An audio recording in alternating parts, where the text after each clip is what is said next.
नमस्कार दोस्तों, मैं मनोज मुसाफिर साहू नेशनल आवाज यूट्यूब चैनल पर पुनः आप सभी का स्वागत करता हूं। 18-19 मार्च को कोलकाता में समाजवादी पार्टी की राष्ट्रीय कार्यकारिणी की बैठक थी। उस राष्ट्रीय कार्यकारिणी की बैठक में अगर आप स्टेज पे मंच पर देखें तो मंच पे आप देखेंगे तो 7-8 लोग बैठे। उस 7-8 लोगों में 3 लोग एक ही परिवार से, 7-8 लोग मंच पे बैठे। और तस्वीरें झूठ नहीं बोलता है, मैं अपनी बात नहीं कर रहा। उस 7-8 लोगों में 3 लोग मंच पे बैठे हैं। उन तीनों लोगों को मंच पे देखिए, अखिलेश यादव जी हैं, उनके चाचा श्री शिवपाल यादव जी हैं, दूसरे चाचा प्रोफेसर साहब रामगोपाल यादव जी हैं। मतलब कि 8 लोगों में 3 लोग परिवार के ही मंच पर बैठेंगे तो ये समाजवादी पार्टी की सामाजिक न्याय की बात करती है। अगर सामाजिक न्याय की बात करते हैं तो आपको तो सभी समाज के लोगों को जोड़ना पड़ेगा, मंच पर भी सभी समाज के लोगों को जगह देना पड़ेगा।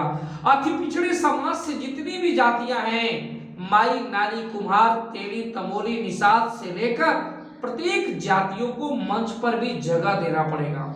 और जगह देने के बाद वास्तविक रूप से आप पिछड़े अति पिछड़े की पार्टी बन पाएंगे।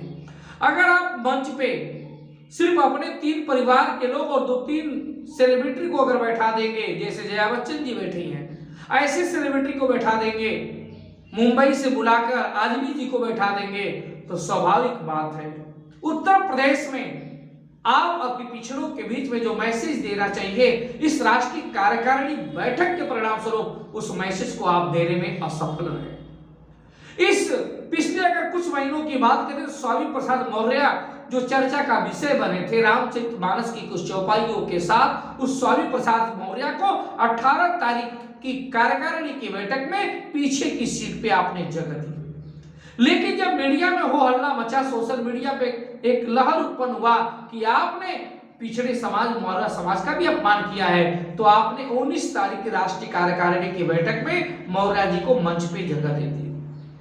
मौर्य समाज ने थोड़ा सा कौतूहल बनाया, मौर्य समाज ने थोड़ा सा विरोध करना शुरू किया, तो उसके समाज को आपने दिया।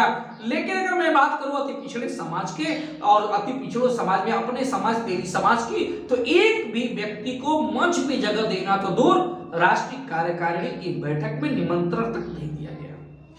मुझे उम्मीद है कि मुझे कई लोग अच्छे लोग समाजवादी पार्टी की अपने समाज की राजनीति करते हैं। लोग तब देखा जाए तो हमेशा कभी अखिलेश यादव, कभी प्रोफेसर साहब, कभी नरेश उत्तम इत्यादि लोगों के साथ फेसबुक और व्हाट्सएप सोशल मीडिया पे फोटो भी अपडेट करते हैं। ये दर्शाना और दिखाना चाहते हैं कि हमारी समाजवादी पार्टी में एक लंबी पकड़ और एक लंबी पहुंच है।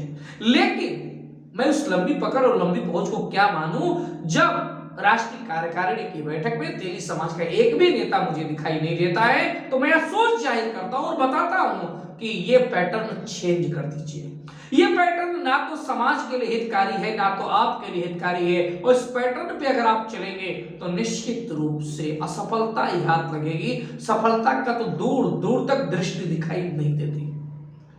क्योंकि आप देखिए, मंच पे तो बात ही मत नहीं कर रहा हूं, मैं तो उस राष्ट्रीय कार्यकारिणी की बैठक में उपस्थिति की बात कर रहा हूं। तेली समाज के एक भी नेता आपको उपस्थित नहीं दिखाई देगा। मैं उत्तर प्रदेश में बहुत सारे लोगों को जानता हूं अपने समाज के, जो समाजवादी पार्टी के लिए जीने और मरने की कस्में खाते हैं। लेकिन जब उनकी भागीदारी नहीं होती है तो मैं मनोज मुसाफिर साहू जरूर चिंतित हो जाता हूं कि ये लोग जिस पार्टी की राजनीति करते हैं उस पार्टी की मंच पे तो जगह मिलेगी नहीं, लेकिन उस बैठक में भी शामिल नहीं होने दिया जाएगा। ये बड़ा दुर्भाग्य है और इससे बड़ा दुर्भाग्य कुछ नहीं हो सकता। और समाजवादी पार्टी तो खुद ही भ्रमित पार्टी है। मैं आपको क्या बताऊं, समाजवादी पार्टी अभी मान कर लिए रामचरितमानस की धार्मिक और पाखंड की, तो वो डिसाइड नहीं कर पाती है कि मैं पाखंड का सपोर्ट करूं कि पाखंड का विरोध करूं। अभी मुझे याद आता है, अभी समाजवादी पार्टी के श्री राष्ट्रीय अध्यक्ष श्री अखिलेश यादव जी ने ट्वीट किया था कि हम पुजारियों को हर माह मानदेय देते थे। मानदेय पुजारियों को देने का कार्य मान्यवर भाजपा का है। अगर आप उस फील्ड में कूदेंगे तो जो अति पिछड़ों का वोट पा रहे हैं वो भी नहीं पाएंगे। और आपको भ्रम होगा, आपको जो सुझाव देता होगा वो गलत लोग होंगे। आपको ये भ्रम होगा कि आपको ब्राह्मणों का वोट कभी मिल जाएगा। ब्राह्मणों का वोट भाजपा से कभी नहीं जा सकता, क्योंकि भारतीय जनता पार्टी ने ब्राह्मणों को वो सब दिया जो वो उनको चाहिए था। पूरे मंत्रिमंडल में अगर देखें तो उनके अच्छे पदों पे ब्राह्मणों का बोलबाला है, चाहे डिप्टी सीएम स्वास्थ्य मंत्रालय का पद ले लूं, चाहे वे पीडब्ल्यूडी विभाग ले लूं। अगर आप कर्मचारियों में ब्यूरोक्रेसी भी देखें तो ब्यूरोक्रेसी में भी ब्राह्मणों का बोलबाला है। मैं राष्ट्रीय सचिव के पद पे देखूं तो ब्राह्मणों का बोलबाला है, मैं पीए के पद पे देखूं तो ब्राह्मणों का बोलबाला है। तो आप इसके अलावा नीतियों की अगर बात कर जाए तो जितनी भी सरकारी नीतियां हैं सब उनको ध्यान में रख के बनाई जाती है। यहां तक कि ईडब्ल्यूएस का रिजर्वेशन जो मिला है उस अब बात होती है कि जब ब्राह्मण समुदाय सबसे ज्यादा लाभ ले रहा है तो लाभ लेने के बाद भारतीय जनता पार्टी को क्या वो छोड़ के अलग होगा? नहीं अलग होगा।